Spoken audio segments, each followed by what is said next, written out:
Hi, welcome back guys. This is your friend, the What If guy, back with another fanfiction. This is the first part of What If Issei became the Ouroboros dragon. Now before starting, please give this video a like and subscribe to the channel if you want more videos like this. Now let's get into the fanfic. A beautiful young woman with snow-white skin, sapphire eyes, and red hair in her school uniform stood with her back to the boy, though the sudden change in the atmosphere told him something had shifted. Issei felt his heart racing. He placed a hand over his chest, trying to find the cause of the thunderous beat.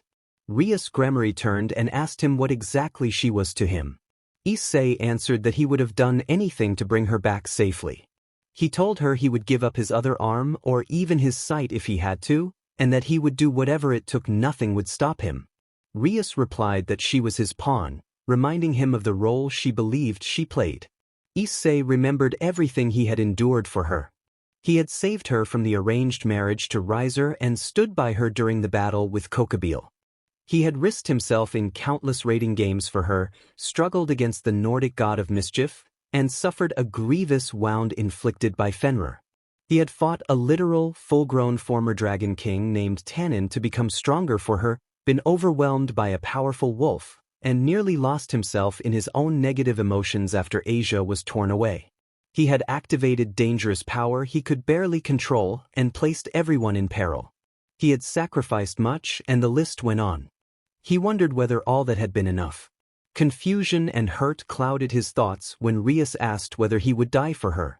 The question echoed through him, reopening an old wound. The first time he had tried to let someone in, he had been broken by it, and the fear of that happening again held him back.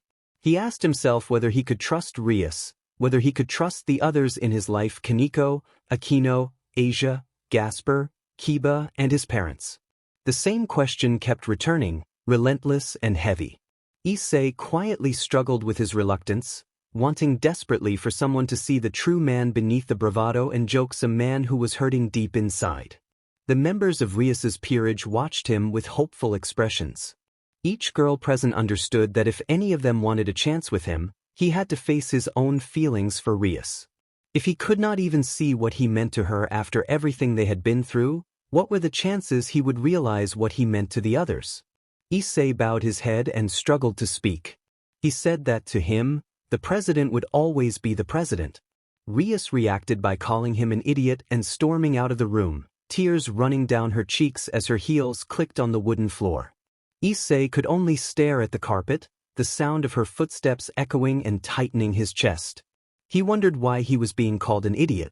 He had answered her honestly. Was she upset because he had not given her what she wanted? He turned his neck only to watch Rias leave, feeling a strange new sensation stirring inside him. Asia, whom he had come to think of as a sister, scolded him harshly, saying he was horrible and that he should understand Rias's feelings. She left shortly after, her own footsteps fading away. Issei watched her go, confusion turning to unease. He thought he had done nothing to hurt her. The question that kept echoing in his head was why he could not understand her feelings. A sharp pain suddenly seized his chest. His heart ached as if a heavy pressure were crushing it from within, a dark force constricting him. The pain was not ordinary. It felt like something pulling at his very core. Kiba stood with his arms folded and criticized Issei, as if scolding him for being wrong. Issei felt he had no right to be judged, and the pressure in his chest intensified. Aquino told him it was natural for Rias and Asia to be angry. Zenobia added that even she, who was blunt about such things, thought he was off. Each remark felt like another weight added to his chest. Issei's breathing grew ragged every time the pain flared.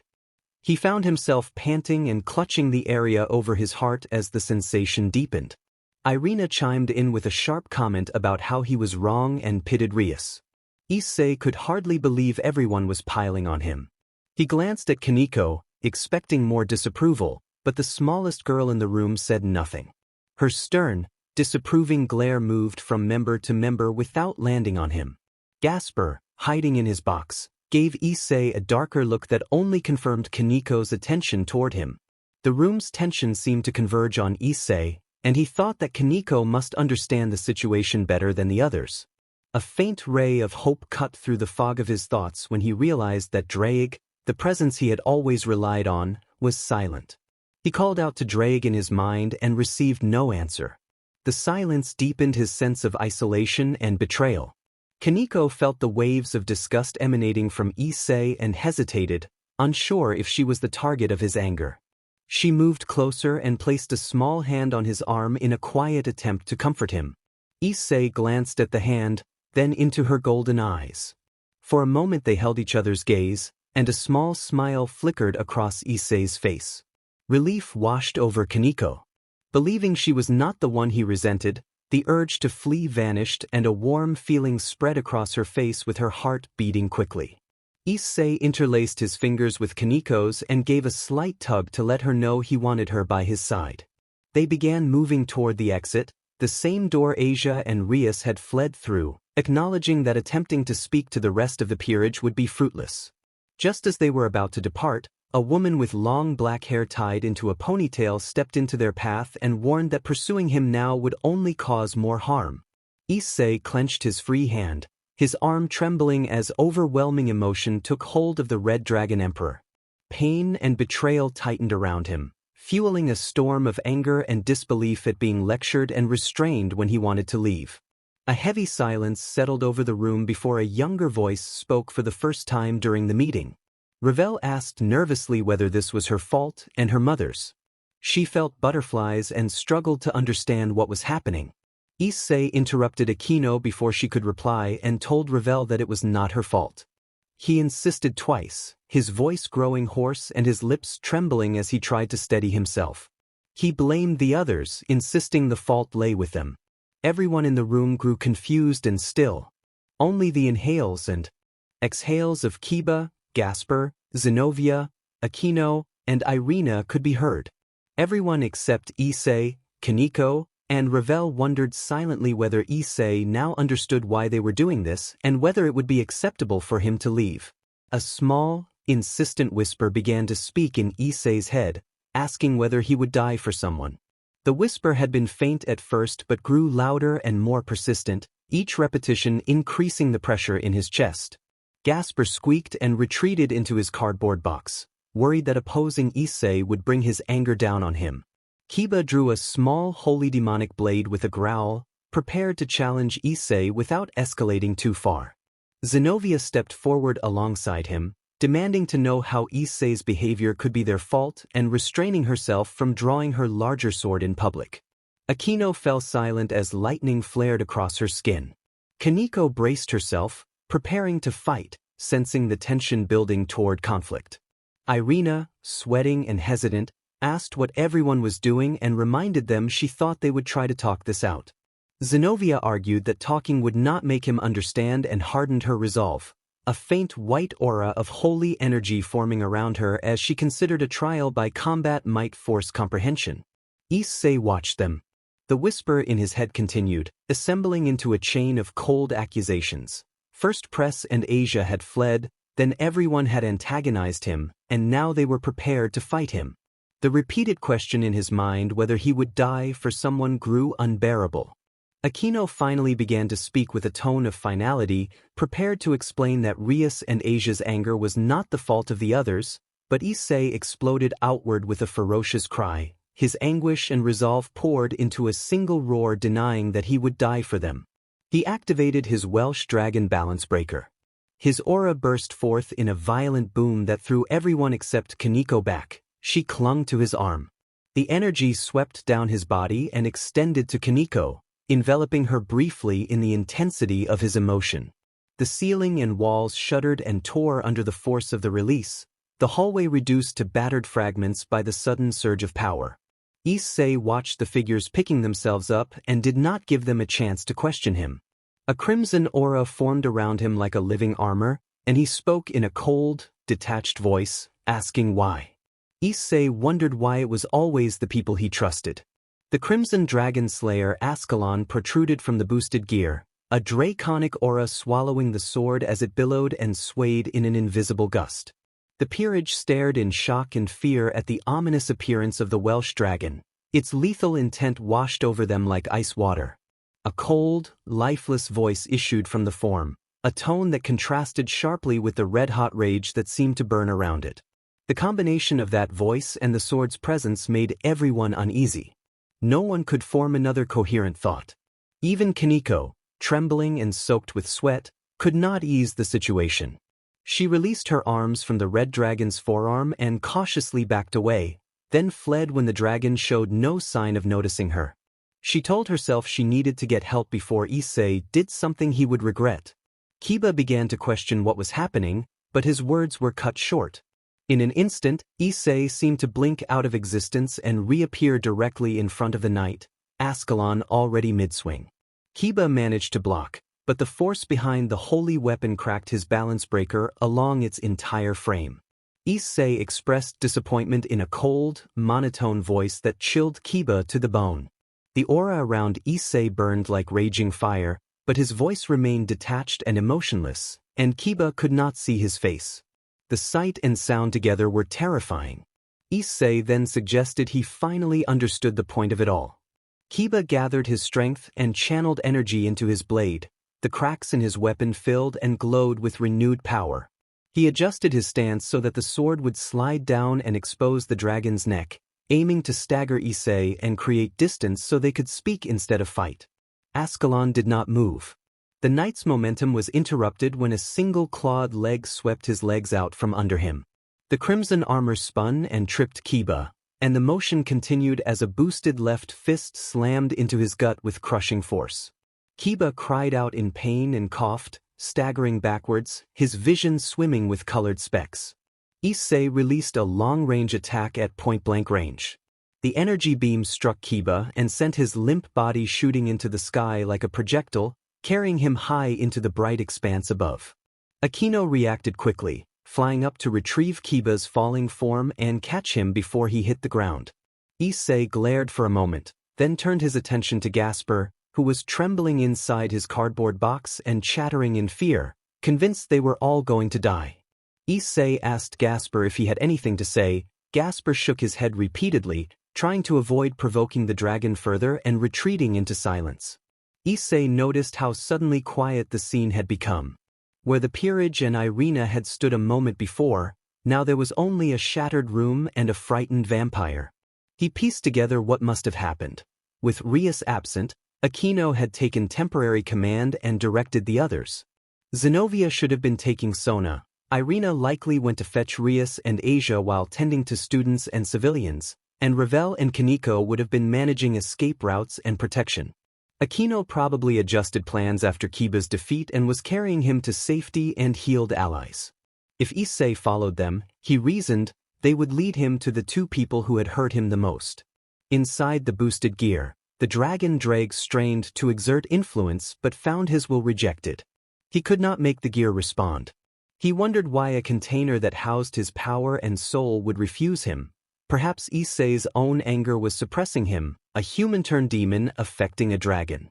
The thought frustrated Drake, but he admitted that Issei had a habit of making the impossible possible. Drake's neck craned as he reflected on recent events and his own inaction. Several nights earlier, the Grammary girl had approached the dragon within the boosted gear. Instead of addressing the boy directly, she had spoken to Drake and outlined a plan to push Issei toward recognizing his feelings for Rias. The dragon had already been aware of those feelings before Issei could fully manifest them. Combined with Issei's frequent, clumsy infatuations around women, the dragon's patience had been wearing thin. He agreed to their plan, however. He was curious as to what the group of devils had planned if Issei remained ignorant. Flashback. Drake offered conditional approval, saying that if the plan helped curb Issei's reckless tendencies and alleviate some of his outlandish behavior, he would concur. Grammary felt proud and relieved to have Drake's support and moved to join the rest of her peerage. Another member asked what Grammary intended to do if Issei refused or remained oblivious. Grammary admitted she did not have a clear answer. She acknowledged that Issei was dense, but she did not think he was hopelessly so. This plan was as close as she could get to making him recognize his feelings without confessing outright. Drake questioned why she would not simply be honest with him, noting that straightforwardness forced acknowledgement and often proved successful. He recalled that several of his former hosts had achieved their romantic goals by being direct. Gremory responded that she felt she should not have to be the one to speak first. She believed social expectations placed the first move on men, and she had already given every obvious sign of interest without confessing. If Issei still could not see those signs, she felt he only needed a little push. A short neutral pause followed in the conversation to allow them to consider their next steps. The devils before Issei could not help but stare at the arm he held over his head. All three of them were beyond surprised. On his newly regenerated arm was a black and purple version of the boosted gear. Vali and the others were stunned at the sight of such a request being granted. To have one of the most powerful beings, the dragon god of infinity, the true black dragon god emperor, the Ouroboros dragon, reside within a human soul. Drake reflected that from this host he had learned that if a fool was foolish enough, he might achieve the impossible. Issei felt his body growing cooler by the second as the overwhelming power gradually receded. Confident that his life was no longer in danger, he lowered the black and purple gauntlet to inspect it more closely. It resembled the boosted gear closely. The jewel was purple and the gauntlet itself was black with purple markings reminiscent of the boosted gear. The markings matched, and the whole thing gave him a nostalgic feeling, as if it were a perfect fit. Unlike his previous bond with Drake, there was no immediate sense of the gear forcing itself on him. This infinity gear seemed to conform to him rather than the other way around. The infinity dragon god made its presence known within his mind, explaining that when he had been bonded to Drake, that dragon's power could only be called upon at his will. The infinity gear's strength, however, would remain available, and infinity could not be contained unless the dragon allowed it. Issei found that explanation reasonable and wondered how this new bond would change things for him. Ophis asked him if he finally had the silence he had been seeking. That was one of the few worries he had left. If Ophis were dissatisfied, he could not stop her from leaving and returning him to a death-like state. Ophis replied that at long last she had attained silence and thanked Issei Haidu for helping her accomplish what she had desired most. Issei thought he should be the one thanking her. He had only escaped certain death because of her. Relief washed over him. There had been too many attempts on his life since he entered the supernatural world. Rainer's light spear, Riser's assault on Rias, peerage, Loki, and others. In 2 of those he had actually died. What had just occurred could be counted as another near-death incident, even if it had been his own doing. He wondered how many more times death would come for him, then shook his head and decided he should go to the others. Ophis told him to listen carefully. Because he was now a full dragon, he would constantly radiate more draconic energy than before, and both positive and negative forces would be drawn to him on an even greater scale. Issei found this troubling. He could feel how weak he had become without Drake and assumed it must be a side effect of the fusion. He accepted it as part of being a full dragon and reasoned that it made sense his presence would attract stronger forces. Ophis explained that he was not ready to wield the infinite mass of energy she represented. Only she, being infinite, could control her infinite strength. When he asked if becoming one would let him access her power, she said that with time he would, but not yet. For now he was no more powerful than he had been with Drake's balance breaker. A newly turned dragon could not handle her full strength. He would have to rely on the abilities he had acquired alongside Drake. Issei reacted with surprise when Ophis confirmed he could still use the abilities he had when bonded with the Welsh Dragon: Boost, Transfer, Divide, and Baler View. He asked when he had ever used Divide and Baler View. Ophis said she had seen traces of them in his memories and guessed he had used them in Juggernaut Drive. She had allowed them to remain because they seemed interesting and would aid him in the future. All the new information and the day's events began to make his head hurt. He asked how long it would take to access Ophis's power. Ophis judged, based on how his body was adapting to her influence, that it would take at best a century. Issei was shocked. Ophis explained that because they had become one, she was his body as he was hers. Her body could handle her energy, but his could not. The fusion had made their shared body unstable, and a seal currently held the majority of their power. It would take time for the body to adapt and allow them access to more of their combined strength. Issei looked over at the 3 devils who continued to stare in shock and awe. He asked if training his body would help, and Ophis said it would make very little difference. The problem was not physical condition but the presence of an unfamiliar entity in their body. Mere training would not accelerate access to her power. Ophis then revealed that his soul alone had not been a sufficient payment for becoming her host. He raised an eyebrow and asked for clarification. Ophis explained that if she had taken only his soul, his body would have been unable to adjust to the sudden influx of power and would have been destroyed before she could intervene. She had taken his entire body as well so she could slowly mold it into one capable of handling their power. She compared him to a newly formed planet and herself to the rest of the universe. Giving him everything at once would have been catastrophic. He needed time to grow into a stable, life-bearing orb before he could safely contain the dangers she brought. At that moment the younger Nekashir leapt into his arms, clinging to him with tears of relief. Issei gently ran a hand through her hair and stroked her ears as she pressed against him, her tears drying on her cheeks. She apologized for worrying him and promised it would not happen again. He comforted her, keeping the moment warm and tender. He then raised his head and thanked Kuroka and Vali for helping him until Ophis arrived. Issei admitted that without the two of them he would have truly died. The elder Nikomata waved the gratitude away in a carefree manner and added a playful meow, the tension finally easing. Vali explained that he had only helped because Issei deserved a glorified death on the battlefield, his arms crossed in that familiar relaxed posture. Issei said he still could not thank them enough. Kuroka asked what he planned to do now, the question hanging in the air and bringing everyone to a sudden halt. They were the Vali group, and their duty was to protect Ophis, but Issei had become one with Ophis, so the dynamic had changed. Issei told the small group that he intended to hang out with them for a while. He was technically a stray devil for the moment, and if he did not keep up appearances the underworld would assume he was dead. He also had nowhere else to go, since Rias had taken over his house. He continued petting Kaneko on the head, enjoying the softness of her hair. Kaneko looked up at him with an apologetic expression, but his smile reassured her. Vali added that Issei was much weaker than he had been as the Welsh Dragon and wondered if it was a side effect of merging with Ophis. Issei repeated the explanation he had been given about being a new planet not yet ready to handle the dangers of the universe and admitted he was still trying to fully understand it. Kuroka sat beside him and explained that since he was hosting Ophis rather than the other way around, receiving all her power at once could erase him from existence. She asked how long it would take before he could harness her original power. Issei relayed Ophis's assessment that the fusion had gone better than expected and that, possibly due to his affinity for dragons, he should be able to handle it in about a century.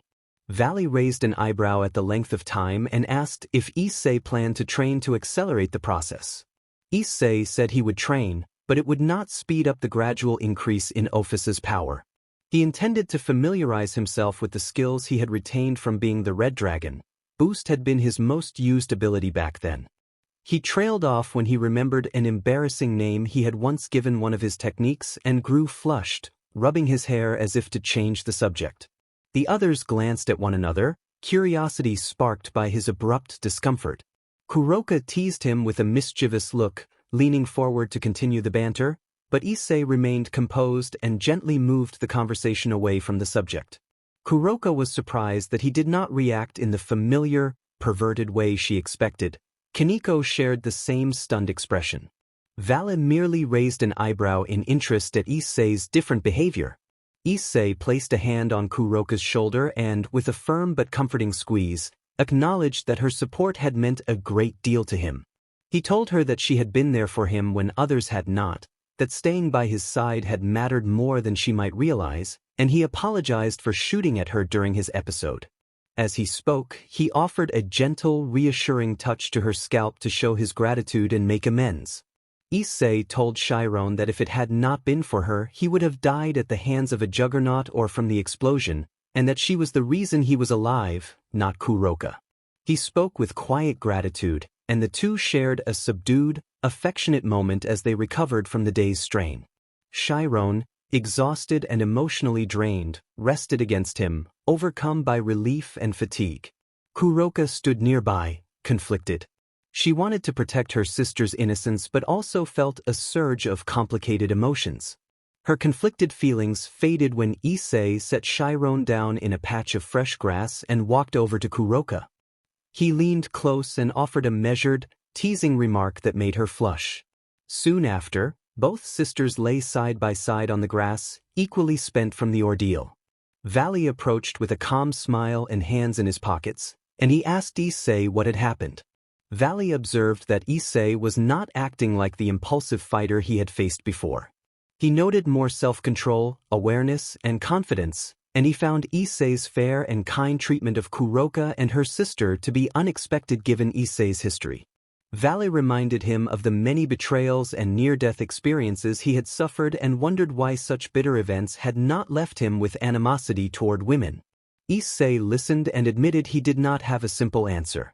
He explained to Vali and the others that, although many women had been the source of painful events in his life, they had also been responsible for saving him and helping him grow stronger. Rainier had been the cause of his death as a human, but that tragedy led to meeting Rias and being given a second chance. The brutal training and sacrifices he endured had taught him resilience and strength. Without those trials, he could not be sure he would be standing there that night. Painful fights had shaped him, but they also revealed what was worth fighting for. Vali raised an eyebrow and pressed for clarification. Issei said that while he had suffered the worst pain when those he trusted betrayed him, he had also been rescued and supported by others. He admitted that he had once tried to cut Drake out of his life to return to normalcy and had paid a heavy price for that choice. He described the long period of silence and loneliness that followed until Rias and others reached him. Issei added that Chiron had once performed a life-saving ritual to keep him alive, and without that intervention he would have died before Kuroka and others arrived. Vali pointed out that Issei had been in a suspended state rather than dead, and Issei countered that such a state was hardly living. Issei then credited hosting Ophis, who took on a female form, as another pivotal factor that shaped who he had become. When Vali asked whether Issei felt any resentment toward Chiron, Kuroka, or Ophis, Issei replied that he did not. Asked about the other girls from his old peerage and the human school he attended, Issei's expression sobered. He admitted that those relationships were complicated and that his feelings about them were not easy to summarize. Now that he had calmed down, he did not regret what he had done. His affection for Rias, Aquino, Asia, Zenobia, and Irina, and his companionship with Gasper and Kiba no longer existed. On the other hand, if it had not been for them, he would never have been moved into this situation, which was both good and bad. Bad because no one should be verbally abused by people they once cared about, and good because of the results that followed. He had managed to host one of the strongest beings in known creation and, after 1 century, he would be as powerful as Ophis, no, even stronger. The girls at school, however, were a simpler matter. He would need to change his behavior, and little by little his reputation should improve. Issei told Vali that he did not know what to do. He did not want to become a hunter of the peerage, but at the same time he would not tolerate their continued presence. Vali only hummed in response, but his head was churning. If there was one thing he could say about his rival, it was that Issei Hayudu was not normal in any sense of the word. If Vali had been as weak as Issei had been and suffered a similar ordeal, he would have sought strength simply to crush his enemies into SBMson. Yet Issei was willing to let them live their lives. Vali wondered whether Issei had always been this way, or whether something had changed when Drake had been cut out of his soul. Issei then called for Vali and Kuroka as the girls, shaken, finally rose after Issei had overwhelmed them with a powerful display and walked over. He asked Vali and Kuroka if their main combat skills revolved around magic and whether they could teach him more. Vali wondered if his rival was planning to become even stronger, feeling almost giddy at how far he would have to push himself to keep up. Kuroka, having recovered from her emotional overload, asked why Issei wanted to learn magic, pointing out that he was considered a power-class fighter who relied on physical strength. Issei admitted he had been a power class and had been satisfied with that approach, but lately he wanted more in his arsenal beyond his fighting and poor swordsmanship. He said the only spells he knew were a few basic ones and he wanted to expand his repertoire. Vali and Chiron both approved of the idea. Issei explained that he felt his fists would not be enough anymore and that he had long admired how much magic Vali could use at once, and how Kuroka could manipulate space in short bursts. He wanted to learn from them. Kuroka warned that magic at their level would not be learned overnight. Issei replied that he had 100 years before he could safely use Ophi's full power, and he intended to use that time well. He then asked if there was any way to compress a century into a shorter period of time. Vali, amused by the idea, could not help getting involved. The prospect of rapid training appealed to him. If he wanted any chance to remain Issei's rival, such a shortcut would be essential. Kuroka asked why Issei thought he could fit 100 years into a smaller period. Issei referenced a human fictional story called Dragon Ball Z and described a concept within it, an alternate dimension where time moves much faster than on Earth, so that a year could pass in a day. The others had never heard of it and reacted with disbelief. Ophis then interjected and confirmed that there were more dimensions separated by the dimensional gap than just heaven, hell, and earth. She said there were places that could accelerate training, and she knew them well. Kuroka and Vali could not believe their ears. The idea that such opportunities existed and had been within reach stirred disappointment at missed chances. Issei showed gratitude to Ophis, and the others remarked that having Ophis was an unfair advantage. Kuroka and Vali voiced that sentiment, and Issei noted the irony, pointing out the strengths each of them possessed. The Nekashu stood firm in his opinion, and the Lucifer simply smiled and relented. Ophis addressed Vali and Kuroka by name and asked them to teach her host everything they could. Someone argued that he could not rely on a power he would not have complete control over for 100 years. Kuroka responded that she had never been against training him and that this was her chance to teach her sister as well. Kaneko stepped back, hesitant and unsure, and Kuroka interrupted to remind her that she had been led to believe senjutsu was dangerous but that, like any power, it should not be cast aside. Kuroka promised to help Kaneko learn senjutsu better than she could, and she added that teaching the Ouroboros dragon would be an added bonus. Vali admitted he was eager to see how far Hayadu could go, convinced that Issei would grow into one of the strongest beings creation had ever known. Training alongside him might be the best way for Issei to fulfill his ambitions. Kaneko, curled in her sister's lap and watching the dragon with a curious expression, asked Issei if she could pose a question. Issei smiled and welcomed the question. Kaneko asked what he planned to do now that training plans were set. His previous dream had been to be admired by many, and she wondered if that had changed. Issei calmly replied that he intended to do what he wanted. 1 month later, in the occult research club room, the atmosphere was tense. Rias sat in her plush red chair while the fallen angel-devil hybrid stood by her left, holding a platter of tea. Both of them looked downtrodden and ashamed. The vampire occupied the couch nearest Rias's mahogany desk, taking Kaneko's old spot, a worried and confused expression on his face as he nervously grasped the hem of his skirt. Next to him sat the so-called failure of the Holy Sword Project, fidgeting and tapping his right foot in a mechanical rhythm. Across from the vampire was the blue-haired excommunicated church member, outwardly calm, but inwardly terrified that the man she hoped to have a future with might never return to the club. The bishop, seated beside the female knight, could not hide her feelings and sobbed into her palms, devastated by the betrayal of a friend. All members of the club wore their school uniforms. There were about 15 minutes left before the first bell. At the other end of the room, the 3 leaders of the great faction stood together, their worried expressions underscoring the gravity of the situation. Michael wore his customary golden shoulder armor, a red top with black accents, and a kilt-like garment with white fabric bearing a yellow cross. His smile was gone. Azazel appeared in his school clothes with a red tie and a long blue shirt, velvet pants, and black shoes. A prosthetic hand absently ran through his hair, and exhaustion lined his face. Surzex stood in his usual Satan attire, silver shoulder plates, an indigo cape, and garments of sage and snow, his crimson hair falling to his shoulders and concern evident on his face. The presence of all 3 leaders together in such a state was alarming. Rias asked her older brother if they had any luck finding them. Surzex told his sister that, regrettably, they could not locate Issei. He had consulted Ajuka, who reported that the pieces belonging to Kaneko and Issei were not releasing the signal needed to track them, and Ajuka did not know what was causing the interruption. Surzek suggested they might be facing one of the first evil piece malfunctions in centuries. Michael reacted with concern and asked whether evil pieces were even capable of malfunctioning. Azazel responded that he doubted the system itself was at fault and reminded everyone that this was Issei. Bizarre events tended to cluster around him. He added, with strained humor, that Kaneko had simply been swept up in whatever was happening. Surzek agreed that Ajuka had guaranteed the integrity of the evil piece system. If there was a problem, the pieces inside Issei and Kaneko were likely being suppressed by something monstrous. The room fell silent, each person imagining what could be blocking the tracking signal. Azazel said he would do some digging and report back with anything he found. Michael offered to investigate from heaven, confident that if Issei and Kaneko were on the planet they would be found.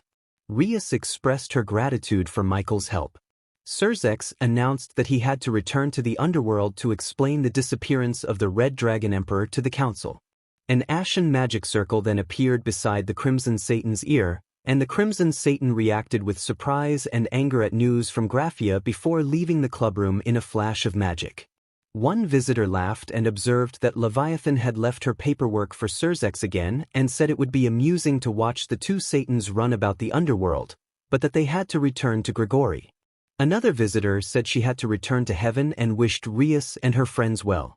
The two biblical beings then vanished into their respective magic circles. The remaining students sat in silence, feeling downtrodden and hoping for better news when they had been summoned. Kiba admitted that they had really messed up. Zenobia said that they had been too focused on what their king wanted and had not considered Issei. Rias, overwhelmed with guilt, began to cry and said that because of her selfishness, Issei was now listed as a stray devil and might be dead. Aquino, who had been standing beside Rias, softly suggested that Rias should not be so certain and moved to the window.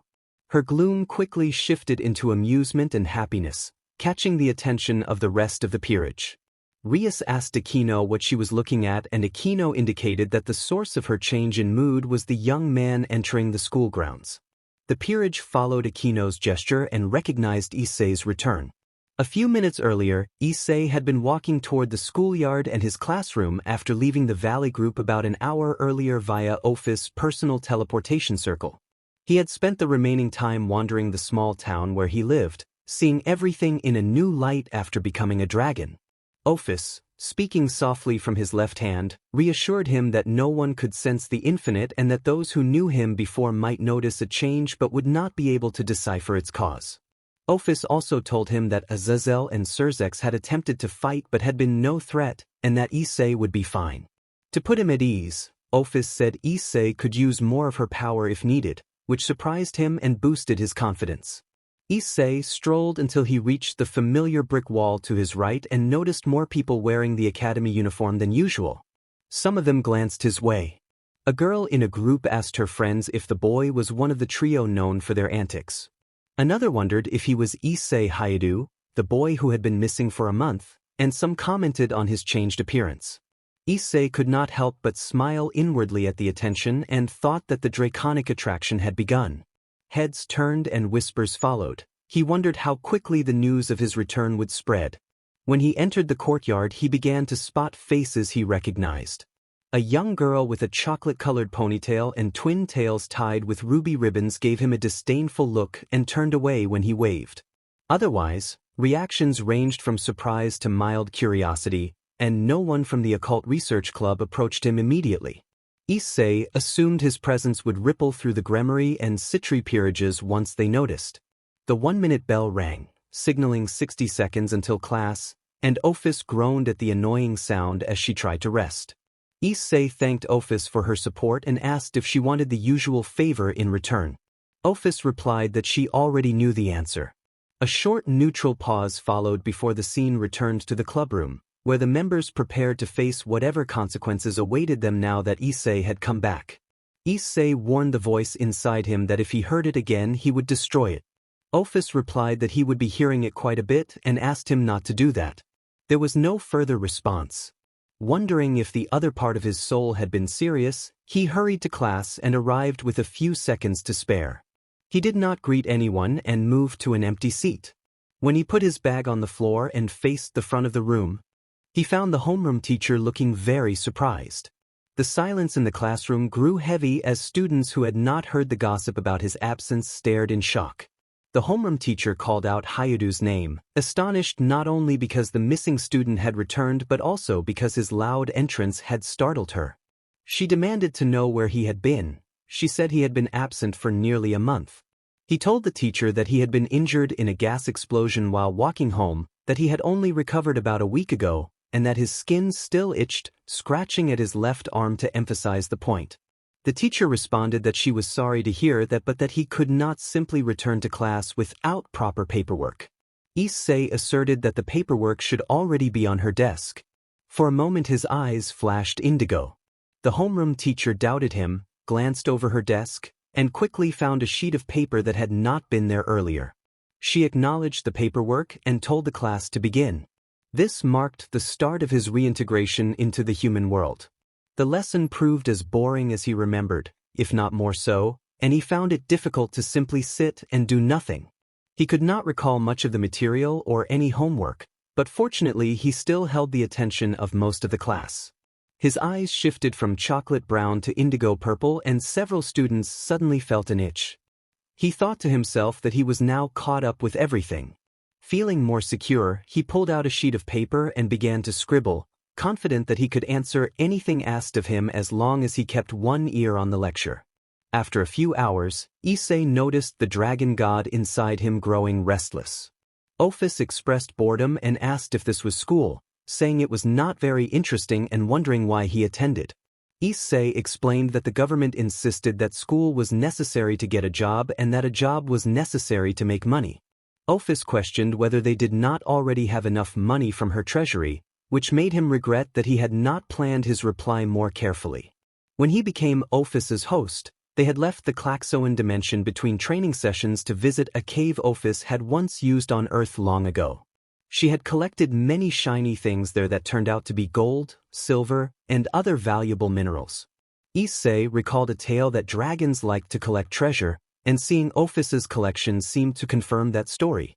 Combined with his earnings from the Issei Dragon venture, he realized he was set for several lifetimes.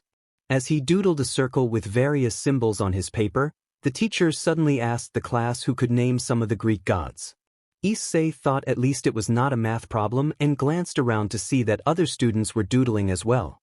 He noticed that the girl he had seen earlier was sitting in the back of the class. As students considered volunteering an answer, she met Issei's eyes again and reacted with clear disgust. Issei wondered why she behaved that way. Ophis, roused from the catnap she had been forced to learn by Kuroka, took an interest in the girl who seemed to hate him. Ophis pointed out that the girl felt different from the other humans in the room. From that observation, Ophis concluded that the girl must possess a sacred gear. The teacher asked Murayama to answer, but Murayama shook her head and could not respond. Issei recognized Murayama's name and remembered a member of the kendo club by that name who had beaten him up in his less ethical days. The teacher then called on Kates, who also shook her head. Ophis noted that Kates was another one with a sacred gear and wondered how many such students Rias had missed or whether they had not yet shown signs recognizable to devils. Ophis pointed out a third student by the window and identified her as Kiryu, saying that she was hard to forget.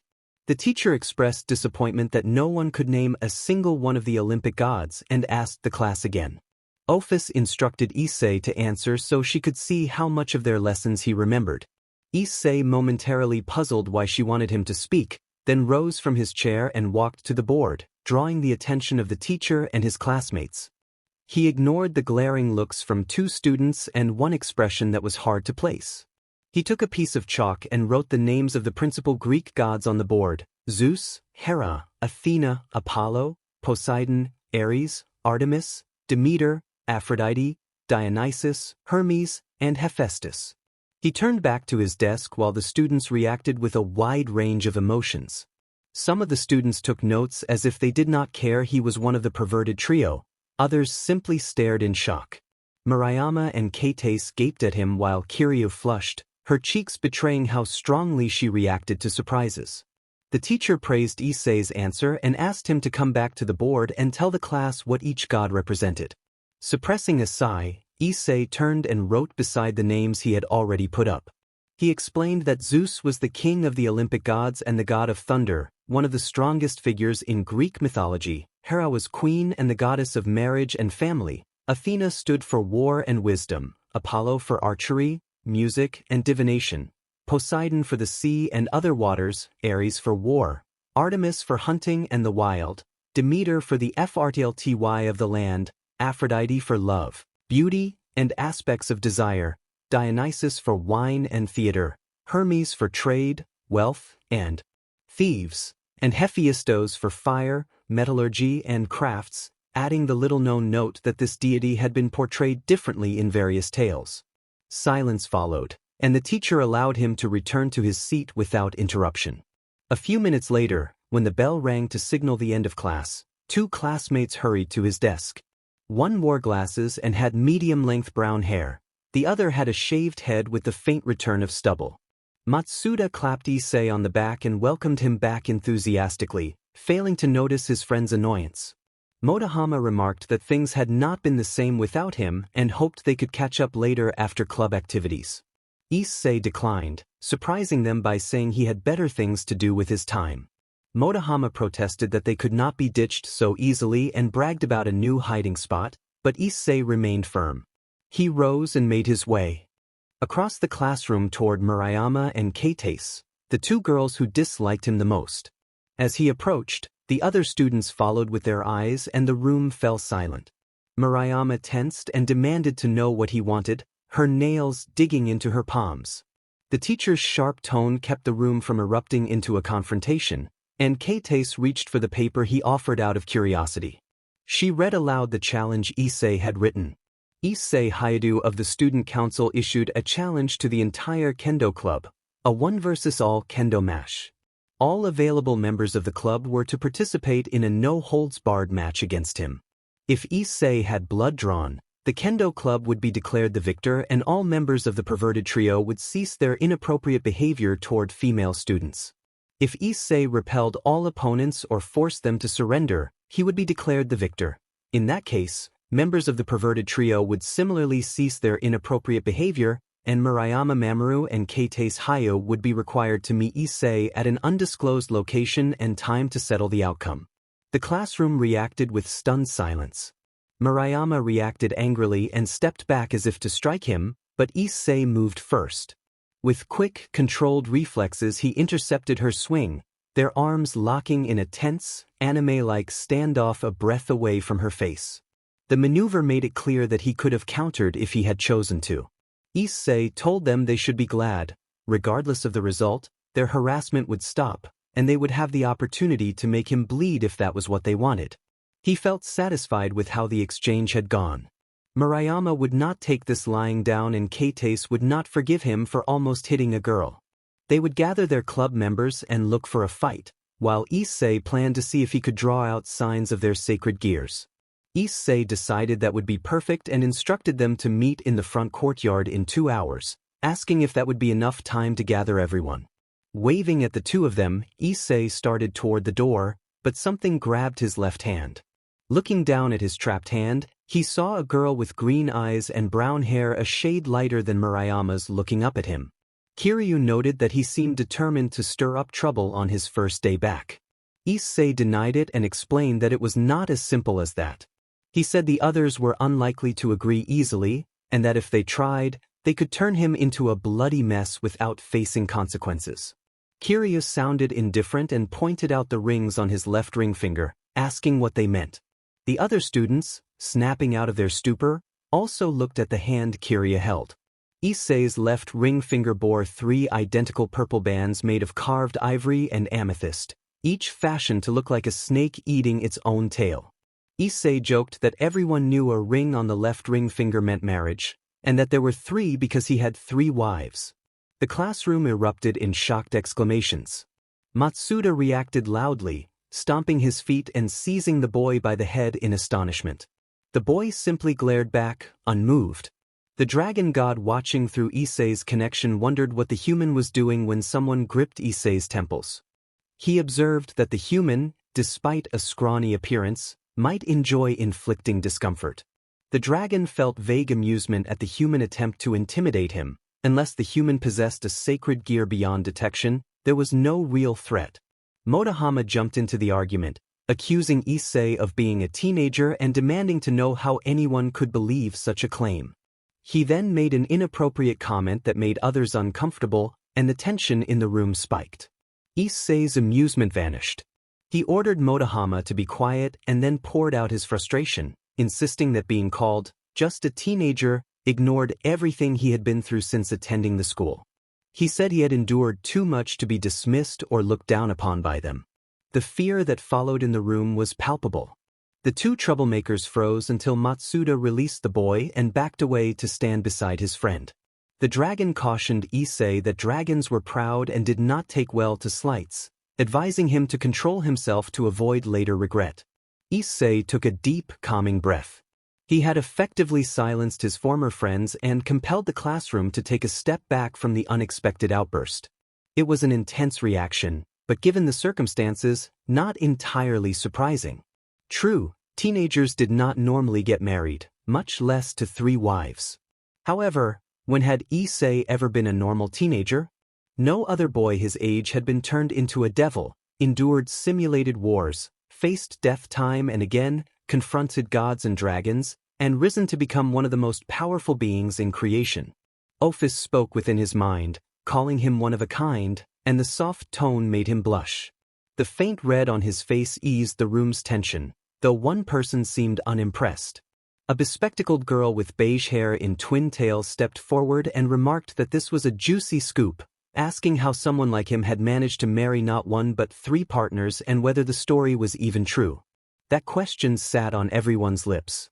The men harbored their usual private interests and curiosities, and the girls had their own doubts.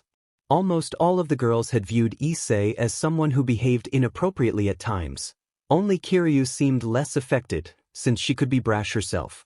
Issei began to explain that he had almost died in the gas explosion that morning. As his life had seemed to ebb away, time had slowed and memories had flashed before him. When he regained consciousness, he had been in a small house with 2 women beside him who had said they had saved his life. He did not know how to repay them. When he asked why they had helped, their reasons had surprised him. He declined their immediate requests, and they accepted that answer and began building a relationship with him instead. It did not take long for them to realize they had strong feelings for one another. Facing his own mortality made him question what kind of legacy he wanted to leave. He refused to be remembered only for thoughtless behavior and petty mistakes. He developed genuine feelings for both women and resolved that if he could not commit to just one, they would share their lives together. He lifted his hand to show the multi-ringed finger for those who had not yet noticed. The story he offered to explain his absence left the room silent. Whether people believed him or not, many found their opinions shifting. If he truly was married, he would have to change his conduct and stop giving people reason to complain. Kiryu shook her head to gather her thoughts and congratulated Hayato, acknowledging the evident change in him. She asked what had become of the boy who used to boast about his romantic exploits. Keitase and Murayama, on the other hand, swore the rings were fake, but none of them could bring themselves to call him out. Issei answered that he had been through a great deal. He recalled being seriously injured by someone he loved during a fierce confrontation, becoming a devil, saving friends, overcoming dangerous enemies, fighting in climactic battles, learning devastating truths, enduring assaults, facing betrayals, becoming one with Ophis, and surviving 100 years in another dimension. He summarized that those experiences had changed him and helped him grow up. He looked at his palm, where the infinity gear lay hidden beneath his skin, and smiled warmly. Then he raised a hand and closed it into a resolved fist, determined to move forward while keeping the memory of his past innocence that shaped him. The man standing before Kiryu left her and everyone else in the room astonished. Near-death experiences could change a person, and it was not hard to believe. For someone once notorious for reckless behavior to become this mature, determined, and composed presence was striking. If Issei had not been standing before her in person, Aika would have called it impossible. Aika asked if she could pose another question. Issei told her to proceed. She hesitated, shifting her weight and gripping her hands nervously, then asked a personal question about his relationships. Issei replied confidently without giving details. The blunt answer stunned the classroom. No one expected such a direct response, and no one could tell if he was lying. Motohama and Matsuda loudly refused to accept it, tears streaming as they denied the claim. Matsuda insisted he refused to believe Issei had achieved something before them, and Motohama echoed him with equal vehemence. Their refusal began to grate on Issei, and a low growl escaped him that made several girls shiver and left others unsettled. Issei said he had no reason to prove them wrong and that he would demonstrate only to quiet them and teach them some humility. He turned his back to the class and revealed a series of long, distinctive marks across his shoulders and spine. The students and even the teacher fell silent, shocked by the sight. Some of them murmured and tried to make sense of the marks, asking if they were scratches and who could have caused them. Issei's back bore numerous long, reddish lines and several smaller marks across his neck and shoulders, some darker than others as if some were newer. He asked if they were satisfied. Motohama and Matsuda, realizing they had been bested, collapsed to the floor in a theatrical display and muttered about how unfair the world was. Issei said he had had enough and wanted to leave. He bundled his shirt into his bag and strode out of the classroom. Students in the hallway watched him go, some blushing and others glaring, while he did his best to ignore the attention. As he walked, Issei reflected on how the day had started.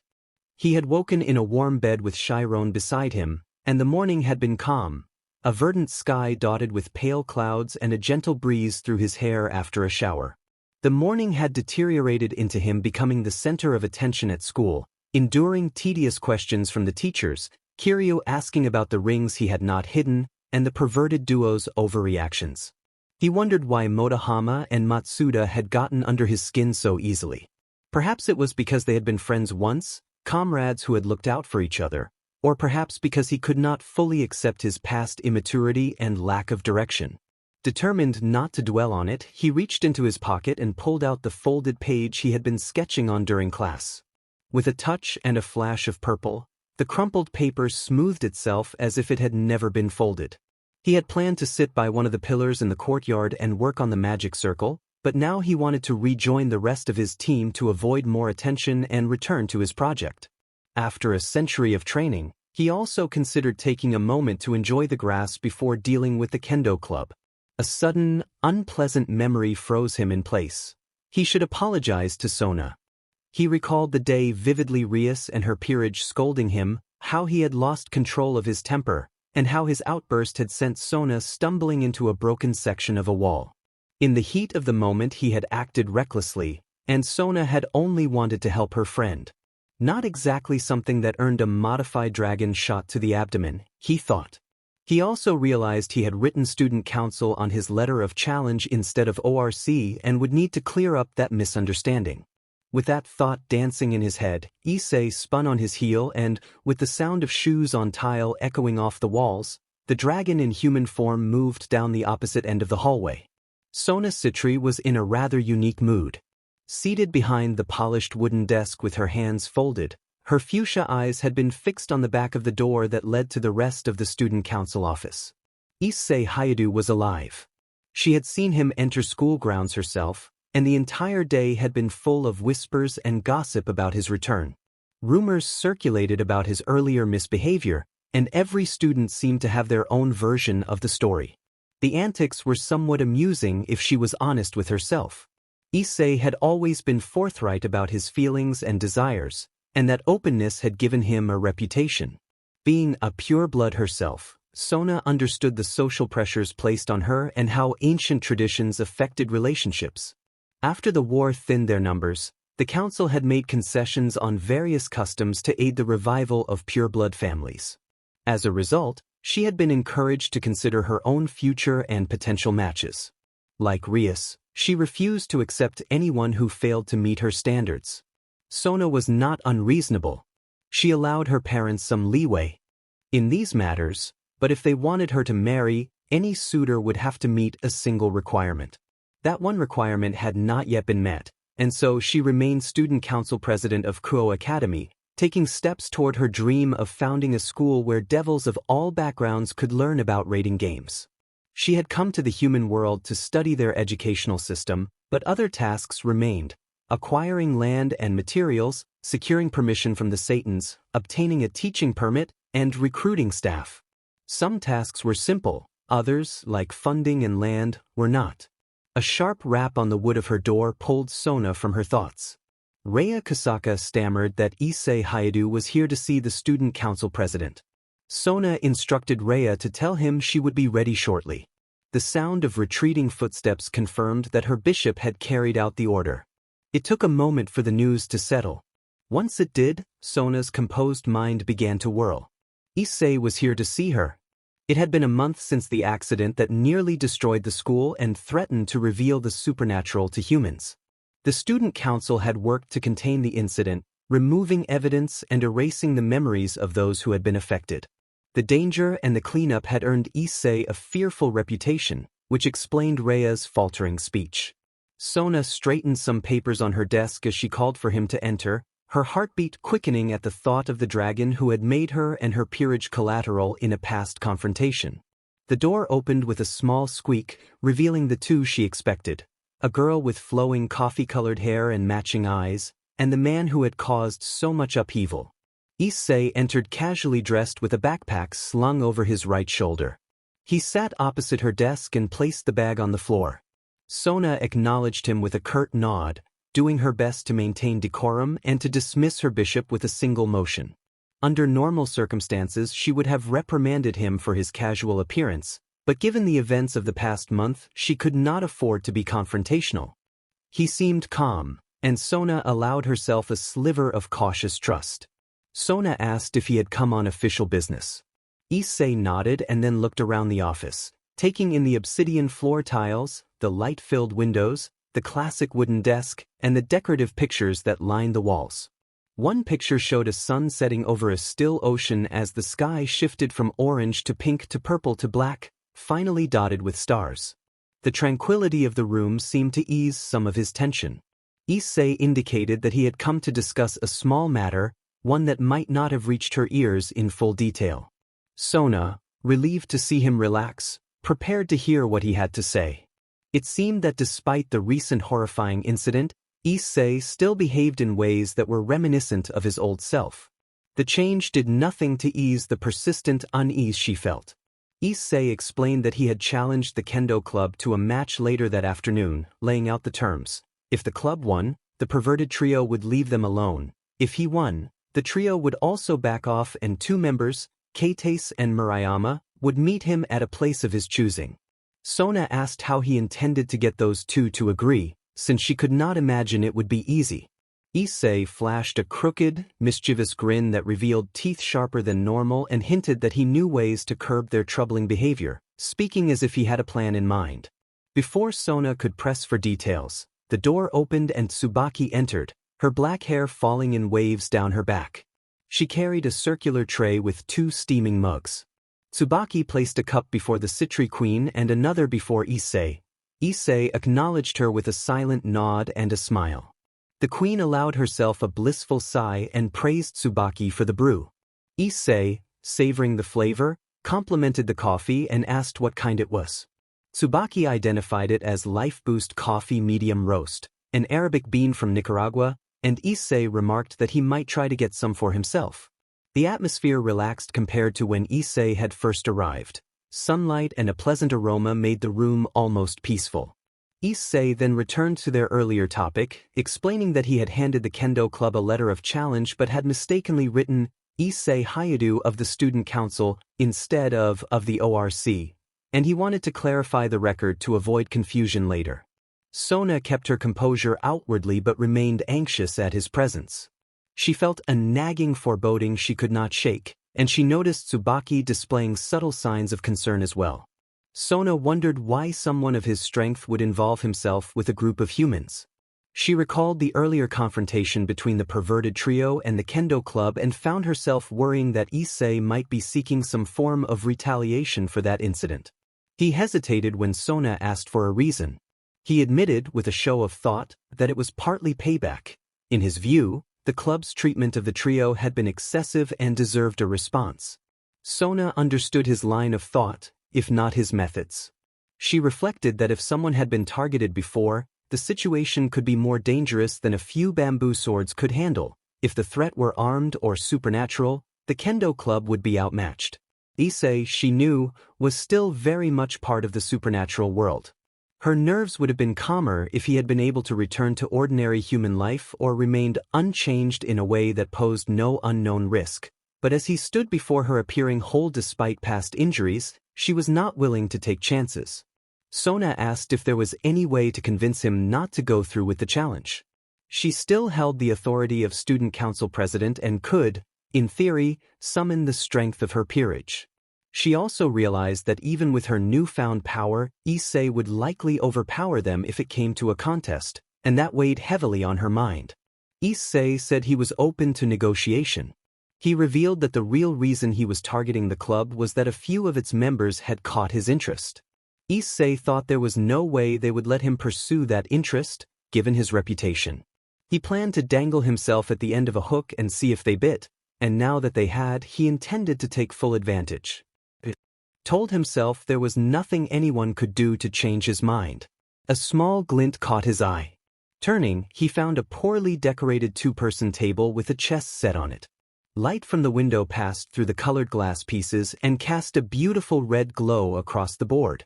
Sona explained that the pieces had been modeled by a devil craftsman and asked if he had an interest in chess. Issei admitted he did. Training for a century had been tiring on both body and mind. Most of them took breaks to rest, and Issei had thought of ways to entertain and challenge himself. He remembered the rating games and the magic chess pieces. Before becoming a devil, Issei had never paid much attention to games, but during downtime Kuroka had conjured a set with space-time magic and they had played. He had been terrible at first, to the point that his friends jokingly called it a talent. Over the last 100 years, Issei had trained physically during the day and worked on his mind at night with chess alongside Kuroka and Ortha. For so long those matches had been limited to those two and the occasional game with Chiron and Vali. Now he wondered how to pair up with Sona, one of the smartest of the young devils. Issei asked Sona if she would be interested in a match. Several moments of silence stretched out. Sona stared at him, lips parted and cheeks flushed, while the others watched. He felt a flicker of self-consciousness but reminded himself the question was simple. A couple of snaps from nearby drew attention back to the room. One of the onlookers, looking ready to move on, asked if that meant no, but Issei raised his hand to let Sona answer. Sona blushed more vividly and explained that she was unable to refuse a challenge due to obligations tied to the Citri household. Tsubaki then addressed Issei as Lord Hyudu and asked if he was absolutely certain he wanted to play Sona, reminding him to consider what might be at stake should he win. Issei replied that he was certain and that he would not have asked if he were ignorant of the implications. He reminded himself that winnings were always decided before a match when they were training. If nothing was specified beforehand, a favor would be owed by the loser. The nature of those favors varied depending on the opponent. Sona steadied herself with a deep breath and composed posture, and then she rose from her place behind the desk and moved to the other side of the small table where the demonic chess set waited. Later, as Issei walked aimlessly through the untended streets of Kuo with the breeze playing through his hair, Ophis commented that the match had been more interesting than expected. Issei agreed that Sona had been a skilled opponent. There had been several moments when he thought the game was over only for one of them to find a way around the other. He considered it one of his best games to date, and the day would have been perfect if not for Motohama and Matsuda, whose presence had been disruptive. Ophis noted the displeasure at being near those two and expressed surprise that the Gremories had not approached Issei. Issei reflected that Asia was in his class along with a few others and found it odd that none of them had made contact. At the time he had been focused on a project and had not been paying much attention. Ophis asked if Issei thought a certain plan would work. Issei hoped it would, explaining that it was not something he could use indiscriminately. The other person had to be willing. Ophis indicated concern about something else, and Issei admitted he hoped that would turn out well too. Ophis told her companion that they needed to acquire all the strength they could, regardless of what the other deities might think. Her companion reminded Ophis that she had been working on that circle for half a century with the help of Kuroka and Vali and that there should be no problems. Ophis conceded that, with something of this level, Nothing could be taken for granted. Her companion then asked why the Gremmaries had not tried to contact her. Ophis said it could be anything. They might be avoiding her out of anger, or they might be waiting for her to walk back into the ORC as if nothing had happened. There was no immediate answer after that. The two of them listened to the eager breeze and waited out the clock. Issei walked back toward school to deal with the kendo club, and the few people on the streets took notice of him. Many men glanced at him with a mix of respect and acknowledgement, and small groups of girls watched him as he passed. He thought the Gremmaries were probably gathered in their clubroom waiting for him, and he had to deal with a few teenagers later. He had also had a good chess match that day. Kuroka greeted him warmly and walked beside him in a playful, familiar way. Issei laughed softly at her company and answered that his day had been eventful. When Kuroka asked if he planned to seek out the Gremmaries, Issei said he had no intention of doing so. They had not parted on good terms, and he did not want to face them. He admitted that Ophis had asked the same question and had pressed him about the good things the Gremmaries had done for him in the past. Kuroka suggested they deserved a chance to explain themselves. Issei's expression hardened as he thought of their betrayal. He remembered the sacrifices and loyalty he had shown and felt the sting of being dismissed. His fists tightened and a restless, dangerous aura began to gather around him. Kuroka took a closer look and noted that his aura was becoming unstable and starting to leak out. She leaned close and urged him to calm down, warning that losing control here would only make things worse. He relaxed when Kuroka's soothing presence steadied him, and he allowed himself a moment of quiet gratitude for her support. Kuroka rested a reassuring hand on his shoulder and told him not to be too hard on himself. After a pause, Issei sighed and said he would go and face the situation, though reluctantly. He asked for Kuroka to accompany him and requested that Chiron and Lu Fei be informed as well. He wanted his classmates to understand his position. Kuroka teased him about wanting to show them off and gave a playful, teasing smile. Issei laughed and ran a hand through her hair, and Kuroka responded with a light, amused sound. The moment passed gently, and they continued on toward the school. Overcome by the same impulse his partner felt, the boy began walking down the street, leaving Kuroka puzzled. Kuroka asked where he was going and whether he wanted to have some fun. He replied that he was heading to a hotel and wanted privacy with his beloved. He continued onward despite the question, then turned to face his first wife with a small smirk and an excited glint in his eye. He rested his hand casually at his belt as the setting sun cast long shadows. Kuroka flushed with embarrassment and warmth at the sight. He hinted that he wanted them to be alone together. Kuroka responded playfully, took his arm, and rested her head on his shoulder as they strolled down the nearly empty street, drawing a few admiring looks. After what felt like an eternity, they made their way into a hotel in the red light district of Kuro. They paid no attention to the name of the building or the man who handed them the key. All that mattered was that they had a room and some time to themselves. They did not even make it far into the lobby before a playful moment sent them tumbling against the furniture. The boy stumbled and let out a small sound as Kuroka, unable to contain her amusement, laughed so hard she could barely speak. She teased him, adopting a cat-like manner and batting the air with a playful paw gesture, which only widened his smile. He smiled back and reached up to cup her cheek, savoring the quiet intimacy between them. The two shared a warm, lingering kiss that was tender rather than passionate, a gentle affirmation of how much they cared for one another. They laughed softly afterward, both a little surprised at how naturally close they felt. The moment flowed into something quieter and more NTMT. Issei found himself astonished by how meaningful a single kiss could be. Before his transformation into a devil, he had little experience with deep romantic gestures and had only known simple pecks or polite greetings. This kind of closeness was rare for him, reserved for only a very few people, and he felt grateful for it.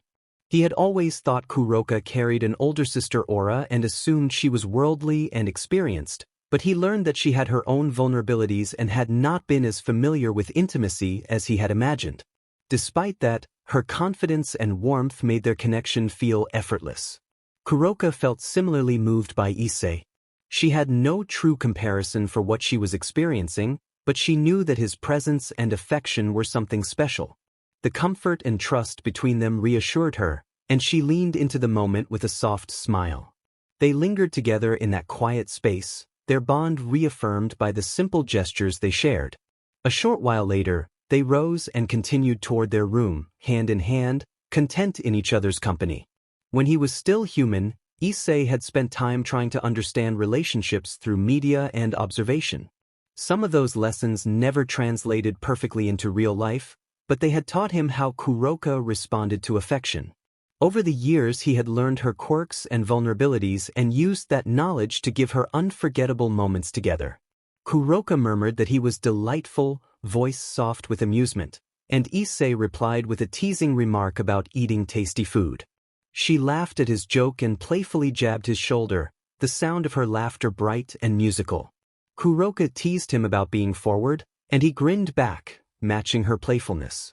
She reached to tug at his clothing in a mischievous way, convinced she could catch him off guard, and he pretended not to notice while keeping an amused eye on her. She pouted in mock indignation before returning to her attempt, determined to make the evening lively. He nudged her gently, telling her to dress in a way that would make him work harder, and she responded with an exaggerated, theatrical pout. Their interaction became a light-hearted game of teasing and gentle wrestling, hands brushing and bodies close but careful. Issei let his hands rest along the small of Kuroka's back and her hips in a tender, non-intrusive way, and she playfully scolded him for being cocky. They traded laughs, each enjoying the other's company and the familiarity they shared. Kuroka paused, looking at Issei with a knowing smile and a softness in her eyes. She complimented him on his confidence and the way he made her feel cherished. Issei stroked the top of her head, finding comfort in the smoothness of her hair, and felt a quiet swell of pride at how deeply he mattered to her. She reminded him, with affectionate teasing, of the times she had felt overwhelmed by her emotions in the past, how she would lose herself in the moment and call his name without thinking. Issei listened, breath steady, and let her words wash over him. They moved together in a rhythm of mutual appreciation and closeness, each moment building a stronger bond rather than anything XPLCT. Kuroka increased her playful pace, carefully watching Issei's expressions as if trying to read every nuance. He closed his eyes briefly and leaned into the warmth of their shared presence. She asked him to focus on her and nothing else, wanting the intimacy of attention rather than anything physical. He obliged, holding her gaze and feeling the pressure of the moment rise in a purely emotional way. Kuroka's features softened as she breathed beside him, and Issei could sense her pride and affection. They both smiled, panting lightly from exertion and the intensity of the shared moment. To seal the playful exchange, Kuroka gave him a quick, affectionate nip on the neck. Issei responded by pulling her into a tight embrace, wrapping his arms around her as he steadied himself. The two of them held each other close, the world outside fading as they shared a quiet, comforting release of emotion. When they finally relaxed, Kuroka laughed and shrugged at the little mess their excitement had left behind, wiping her hands with exaggerated disappointment and then smiling. They stayed close, savoring the warmth and familiarity of being together, content in the simple, tender connection they had always found with one another. Issei panted, steadying himself after the intense moment they had just shared. He believed she thought she had him under control, but he intended to remind her who held the upper hand. Issei shifted so that he was upright beside her, his face close to Kuroka's ear as he teased that she was a mischievous flirt who loved his attention. Kuroka could not suppress the shiver that ran through her, not because of the breath on her ear or the teasing words, but because his eyes had changed. His irises had gone purple and the pupils had narrowed into black slits.